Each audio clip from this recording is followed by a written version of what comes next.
Hey, it's Why We Love Horror. This is episode 101, if you're keeping track. I'm JWMaher. That's Aaron Brooks. And, not every movie that we review needs to be like some blockbuster, highly anticipated movie. There are movies that hit movies in very limited releases that are just worth talking about. And that's what we're doing today, Aaron. What are we doing? Yeah, we're covering, public domain has had a good time this year, I think, for the most part. Peter Pan wasn't bad. Screamboat was better. And this might be the best one with The Death of Snow White. Directed by, not of any relation, Jason Brooks. But, yeah, I didn't have this movie on my radar at all until you brought it to my attention, mostly because that poster, bring it up again. That one looks cool. The actual poster doesn't look that great for the movie. It looks like a 2B kind of question. Not that 2B's bad, but like it's just didn't look. I didn't have the trust to go to this movie till I guess. So that's someone let me know it was good. So that's what we're trying to provide for everybody today. Yeah, I'll be honest, without spoiling anything yet. I mean, when I try to watch anything that hits theaters, even in a limited release, just for reasons we don't need to get into on this channel. Aaron, yes. Yes. And I was like, all right, I got to slog through these fucking movies. This is just another public domain piece of shit. Let's go. And then I really, really strongly wanted to dislike this movie. I was looking for any excuse to just be like, this is shit. Mm-hmm. And it never ever opened itself up to that. It protected itself well. It built its universe. And every time you think it's going to get bad, it actually capitalizes on that thing that should be bad and makes it great, which is really hard to do apparently in this public domain space, because they either go too serious and it becomes laughable, or it's clearly amateurish comedy and it doesn't make sense or is funny. This leans into it, and the comedic actors actually are funny. Mm-hmm. So good on them. There's definitely one standout I will talk about when we get to it. Yeah. But Aaron, what were your initial thoughts going into it? Did you have the same kind of hesitation I did? Yeah, I mean, I had a little less because I do, for the most part, we fall in line on what we like. We separate on occasion, but for the most part, if you say a movie's good, worth watching, I'll check it out. But when it did start out, I was a little bit confused because it did kind of it leans into those cheap CGI effects at first, just because it has to, with kind of some of the spells and whatnot. And I was it looks good, but it also, there's some budget restraints here for sure. I don't know how much this movie was even made for, if that's even available. But honestly, after that, once I saw the first kind of witch spells that are done, I was pretty locked in, because I was all right, they feed the poison apple and the worms coming out of the mouth. I just think that was really good, effective imagery. Just early on, I was able to kind of relax and, start to realize this wasn't going to be kind of leaning into the B aspects of it, but actually we've kind of heard over the years, Snow White is not a kid's story. And it says right on one of the posters, this is not a children's story. It's not. And it's a grim fairy tale, and it's presented as such here. I said in my review, just imagine Game of Thrones if it was on Cinemax. And I mean that complimentary. Yeah, basically, we actually get in the actual original Disney Snow White from the 30s, whatever. You're watching the story in progress. Mm-hmm. We don't know anything. Snow White's just in the court of the evil queen, and then he tries to kill her, and then the bullshit happens with the dwarves, and she comes back. Mm-hmm. That's it. That's the whole story. This is everything before that and everything after that that's missing from the story, told in the same period of time. We start with and I guess these aren't spoilers, it's the first 5 minutes of the movie, but I guarantee I'm going to spoil something quick. So we actually start with Snow White's parents, and how the queen at that point was still what the fuck? I got to do something about Snow White. When this baby's born, it's going to ruin shit for me. So she actually tries to kill Snow White's mother while she's giving birth. And her father's there, and there's a whole, we see the dwarves are actually not exiles in the woods who are mining folks. The dwarves were actually part of the royal guard, and all this stuff. So all this really layered backstory that was kind of my first hint when I was watching it. Oh man, they're just not most of these public domain things. They just kind of throw you right into it. It's all right, accept it or don't accept it. Mm-hmm. This puts in the work to make you accept it. Yeah. So he succeeds in killing Snow White's mother, but not before the the baby's born by like cesarean, and she saves the baby from the poison, which is like shown in the flashback, and then kind of she grows up in this world where the evil queen does still exist and is still the evil queen, but the evil queen is kind of at arm's length from Snow White, just like how it is in the Disney story. And then, like 10 minutes in, we join in progress of like we got to kill Snow White now too, and then we're in the Disney world, and then we quickly jump out of it again. Yeah, no, and like just like the seven dwarfs, like in this movie, how they're presented is just so strong. Like in each of them having their own kind of killing methods and everything like that, and they really stick to it. Tiny being giant, like it's just like really like just again like natural humor with this, but like it's like you got the brute strength, you got like the ones luring that in with like necromancy, you've got poison, you've got like anything you could want. Yeah, the dwarves are presented as like a Dungeons and Dragons like crew. Yes. Like they're all like you have what Pollen, who's like the herbalist, and Arsa, Dozer, the strong one, Grimwald is the necromancer dude, Bo is like the lover, the bard type guy, Sunny, and then Tiny, who is not a dwarf.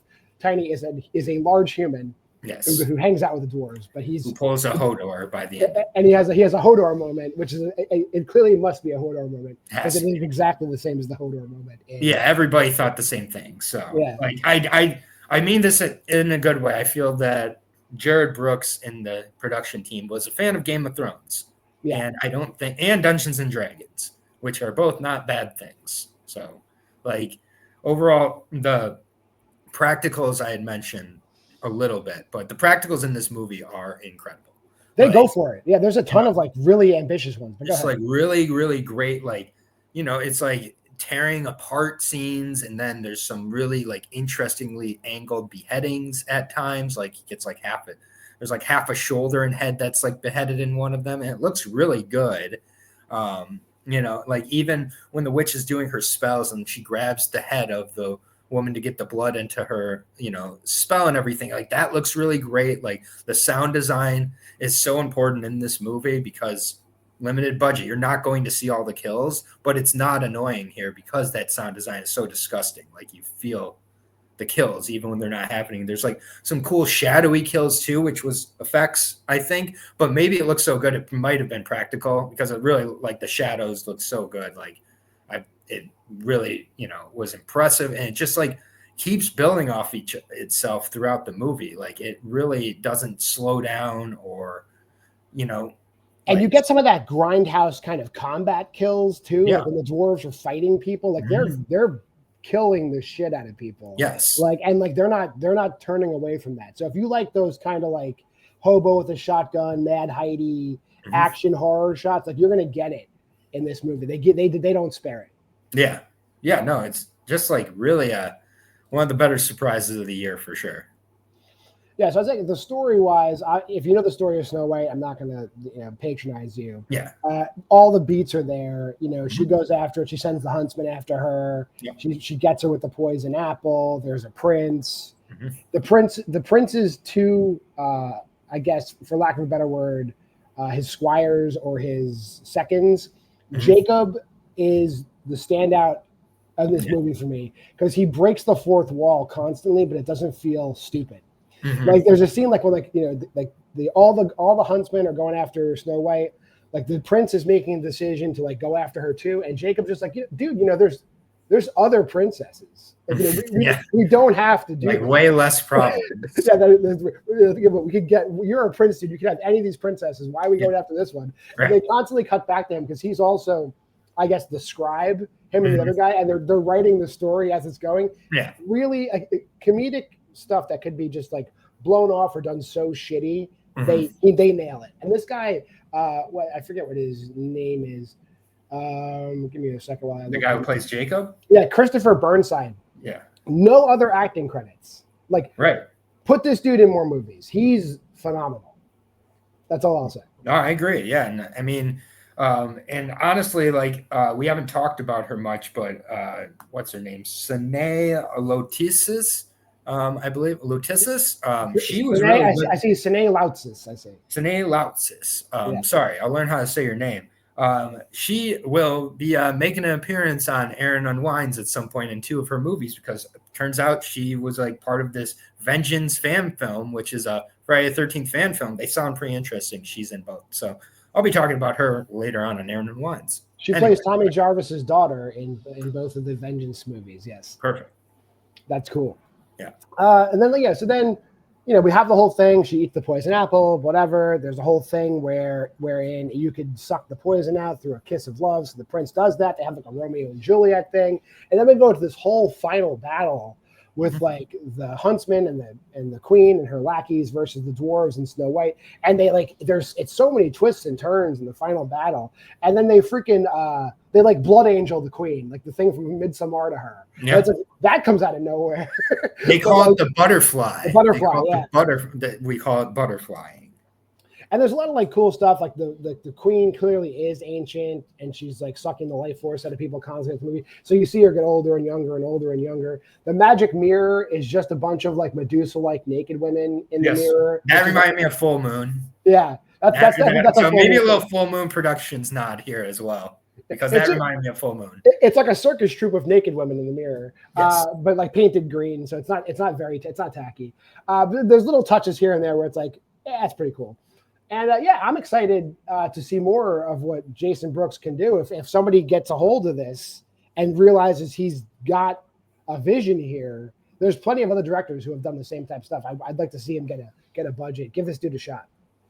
Yeah, no, I mean, like, I was not expecting to have anything top Screenboat for me from the public domain this year. So, like, this is a really great surprise for me personally. I agree with everything you had to say, honestly.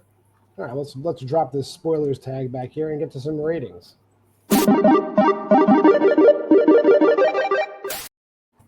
think we rated it the same, so I'll just go first. Like, obviously, it's not gonna. It doesn't have the huge budget behind it, so it doesn't have some faults. But like, you're not gonna hate this movie. Like, they literally do everything they possibly can within the constraints. This is a 4 out of 5, a solid 4 out of 5. I would watch it again, no problems. Yeah, this is the best Snow White movie of the year. Rachel Zegler, move on over. Because hot take there. Honestly, like, this is like almost as good as this Ugly Stepsister for me. It's just a hair behind that, just because of the quality of Ugly Stepsister just overall. But this is really great. 4 out of 5. I want to see more out of James Brooks, whether it's more public domain or something a little differently. I also would like, it's just like Sanaa Lotisis, however you say her name. When you're a star, we're gonna nail it. Yeah, I hope she sticks with horror. It seems like she's a fan of the genre from kind of what she's selecting so far. So I hope she gets something, a little bigger, so I can learn how to say her name. That sounds great. Hey, if you made this far in the video, like, subscribe, comment, and share. Go to the Facebook group at Why We Love Horror. Hey, check out the Letterboxd challenge right here, too. We'd love to watch more movies with you, aside from The Death of Snow White, which you should be finding. Find it on your VOD service of choice. It's there. Schedule. Sunday, Why We Love Horror TV. You'll watch that later today, and because this is coming out right away. Monday is versus Tuesday, Why Liv Loves Horror, whenever she feels like it, if she's not bombing other videos. Wednesday is Aaron Unwinds. Thursday is the Why We Love Horror Letterboxd Challenge Watch Along Show. And Friday, you get 2 episodes of Why We Love Horror Trivia. Until next time, I'm JWMaher. That's Aaron Brooks. This has been Why We Love Horror.